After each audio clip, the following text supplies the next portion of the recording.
नमस्कार, परभणी न्यूजमध्ये आपलं स्वागत करतो. मी दिलीप बनकर. पाहूया आजच्या ठळक घडामोडी.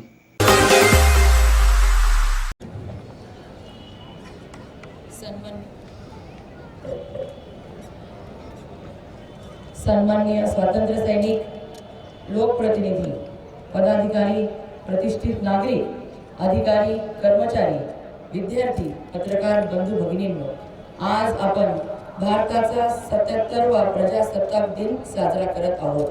त्यानिमित्त ज्यांनी देशासाठी बलिदान दिले, त्याग केला, त्यांना विनम्र अभिवादन करते व आपल्या सर्वांना प्रजासत्ताक दिनाच्या मनपूर्वक शुभेच्छा देते. भारताचा इतिहास हा हजारो वर्षांचा समृद्ध संस्कृतीचा व संघर्षाचा इतिहास आहे. वैदिकीय काळापासून मौर्य, गुप्त, सातवाहन, चालुक्य, राष्ट्रकूट, मराठा साम्राज्य अशा अनेक महान राजवटींनी भारताच्या वैभवात भर घातली. छत्रपती शिवाजी महाराजांनी स्वराज्याची संकल्पना प्रत्यक्षात उतरवून जनतेला स्वाभिमानाची प्रेरणा दिली. परंतु पुढे इंग्रजांच्या सत्तेखाली भारताला दीर्घकाळ गुलामगिरी सहन करावी लागली. ब्रिटिशांच्या अन्यायकारक धोरणाविरोधात देशभर स्वातंत्र्य चळवळ उभी राहिली. लोकमान्य टिळकांचे स्वराज्य हा माझा जन्मसिद्ध हक्क आहे हे उद्गार, महात्मा गांधीजींचे अहिंसक आंदोलन, तसेच भगतसिंग, राजगुरू, सुखदेव यांसारख्या क्रांतिकारकांचे बलिदान यामुळे स्वातंत्र्याची ज्योत अधिक प्रखर झाली. अनेक त्याग, बलिदान आणि संघर्षानंतर 15 ऑगस्ट 1947 रोजी भारत स्वतंत्र झाला.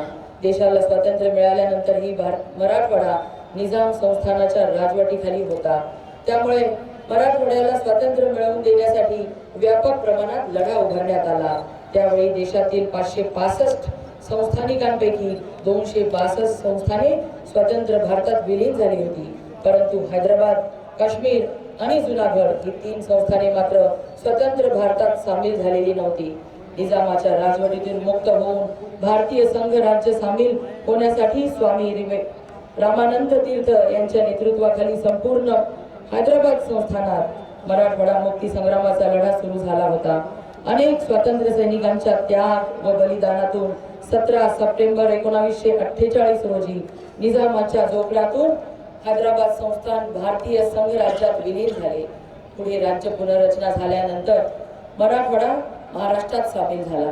देशाला स्वातंत्र्य मिळाल्यानंतर आपल्याला स्वतंत्र देशाची राज्यघटना तयार करण्याचे महान कार्य घटनाकार भारतरत्न डॉक्टर बाबासाहेब आंबेडकर यांनी केले.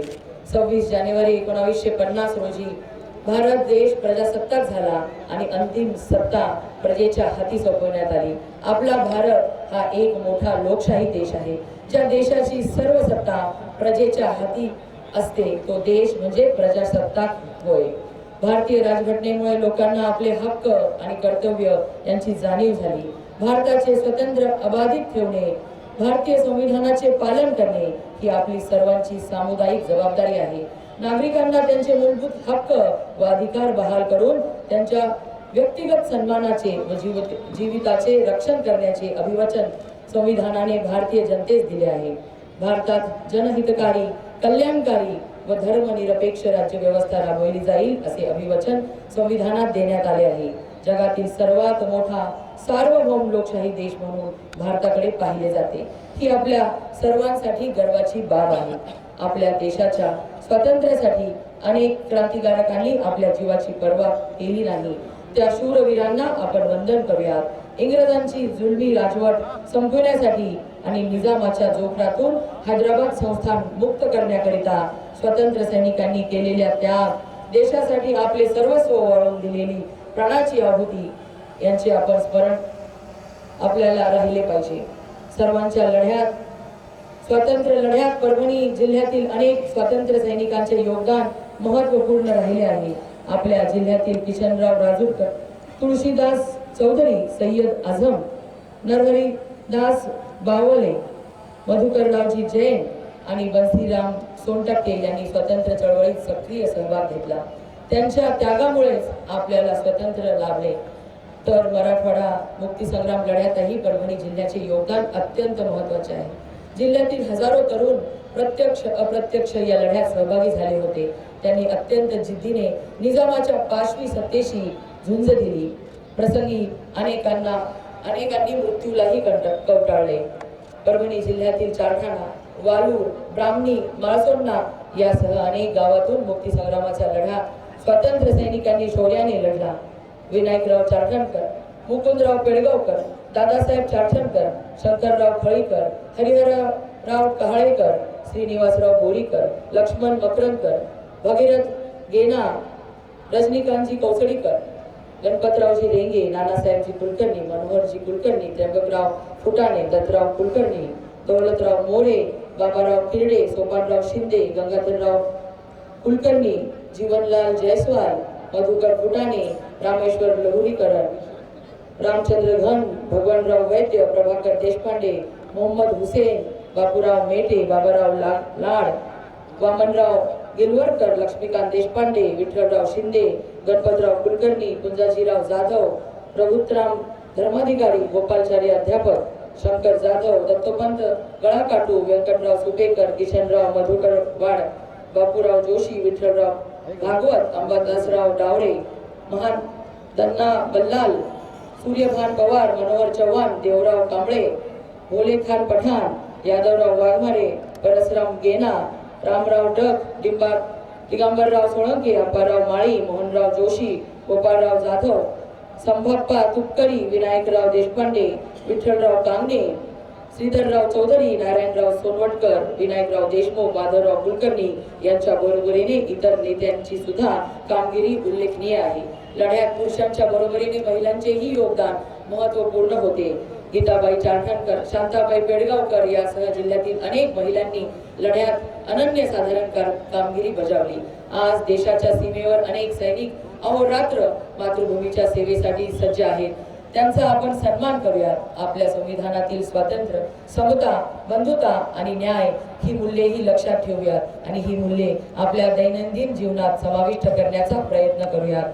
कालच भारत सरकारच्या वतीने जाहीर झालेल्या पद्मश्री पुरस्काराने आपल्या जिल्ह्यात परभणी जिल्ह्याचे भूमिपुत्र श्रीरंग उर्फ दादा लाड यांना कृषी क्षेत्रातील योगदानाबद्दल पद्मश्री पुरस्कार जाहीर झाला आहे. याबद्दल मी त्यांचे मनपूर्वक अभिनंदन करते. या पुरस्काराने परभणीकरांच्या शिरपेच्या मानाचा तुरा रोवला गेला आहे. शेती क्षेत्रात दादा लाड यांनी केलेल्या कार्य अत्यंत मोलाचे व दिशादर्शक आहे. त्यांच्या प्रयोगशीलतेमुळे राज्यातील प्रगतशील शेतकऱ्यांना नवीन दिशा मिळाली आहे. दादा लाड यांनी संपूर्ण आयुष्य ग्रामीण भारत, शेतकरी, समाज आणि राष्ट्र उभारणीसाठी समर्पित केले आहे. या प्रजासत्ताक दिनाच्या निमित्ताने मी सर्व नागरिकांना आवाहन करते की जात, धर्म, वंश, लिंग हे सर्व भेदभाव विसरून एक समानतेने सर्वांना समान संधी मिळवून देण्यासाठी अग्रेसर राहावे. आपल्या देशाच्या समर्थ उभारणीमध्ये युवकांचा मोठा वाटा आहे. इंटरनेट आणि स्मार्टफोनच्या या आधुनिक युगात आपली युवा पिढी यासाठी अधिक अग्रेसिव्ह राहील अशी अपेक्षा आहे. आपण सर्वजण मिळून प्रयत्न केल्यास सामाजिक जीवनमान उंचावण्याबरोबरच आपल्या देशाला सामर्थ्यशाली महासत्ता बनवू शकतो याची मला खात्री आहे. प्रत्येक नागरिकाने आपल्या प्रजासत्ताक दिनाच्या आनंदात सहभागी होऊन देशाला बलशाही करण्यासाठी पुढाकार घ्यावा असे पालकमंत्री या नात्याने मी आवाहन करते. पुन्हा एकदा आपल्या सर्वांना प्रजासत्ताक दिनाच्या हार्दिक हार्दिक शुभेच्छा देते. धन्यवाद. जय हिंद, जय महाराष्ट्र. हा होता माननीय पालकमंत्री यांचा प्रजासत्ताक दिनानिमित्त शुभेच्छा प्रसंग. आज प्रजासत्ताक दिन आहे 77वा. तर परभणीतील सर्व नागरिक, बालक, बालिका सर्वांना मी या प्रजासत्ताक दिनाच्या शुभेच्छा देतो. आपलं प्रजासत्ताक हे लोकांसाठी वाहिलेल्या या समर्पणातून तयार झालेलं आहे. त्यामुळे लोकशाही वृद्धिंगत करण्यासाठी आणि जनतेचा अधिकार दृढ करण्यासाठी प्रजासत्ताक दिनाचं महत्त्व अनन्यसाधारण आहे. या दिनी सर्व समाजातील सर्व दुर्बल घटकांचं, सर्व महिलांचं, बालकांचं, ज्येष्ठांचं सर्वांचं संरक्षण होईल आणि सर्वांना या प्रजासत्ताक दिनी आपण एका बलशाली भारतामध्ये राहत आहोत आणि आपल्या सर्व इच्छा आकांक्षा पूर्ण करण्यासाठी या ठिकाणी सर्व यंत्रणा सज्ज आहे असं वाटायला हवं. परभणीतील सर्व प्रशासनाच्या वतीने मी पुन्हा एकदा ग्वाही देतो की परभणीतील सर्व जनतेसाठी परभणीचं प्रशासन हे कायम तत्पर राहील आणि समाजातील सर्वात दुर्बल घटकाची सेवा करण्यासाठी म्हणून समाजसेवक म्हणून आम्ही कार्यरत राहू हीच प्रजासत्ताक दिनी माझी इच्छा आहे. आणि या निमित्ताने पुन्हा एकदा सर्व नागरिकांना मी शुभेच्छा देतो. जय हिंद, जय महाराष्ट्र. सर्व परभणी जिल्ह्याच्या नागरिकांना प्रजासत्ताक दिनाच्या हार्दिक शुभेच्छा. आपण सर्व आपल्या कायद्याचं, संविधानाचं पालन करूया, एक जबाबदार नागरिक बनूया आणि आपल्या देशाच्या उन्नतीसाठी आपण सर्व हातभार लावूया. जय हिंद, जय महाराष्ट्र. 26 जानेवारी प्रजासत्ताक दिनानिमित्त शिक्षण विभाग प्राथमिक व माध्यमिक यांच्या वतीने कवायत कार्यक्रम घेण्यात आला. या कार्यक्रमात जवळपास 3000 विद्यार्थी उपस्थित होते.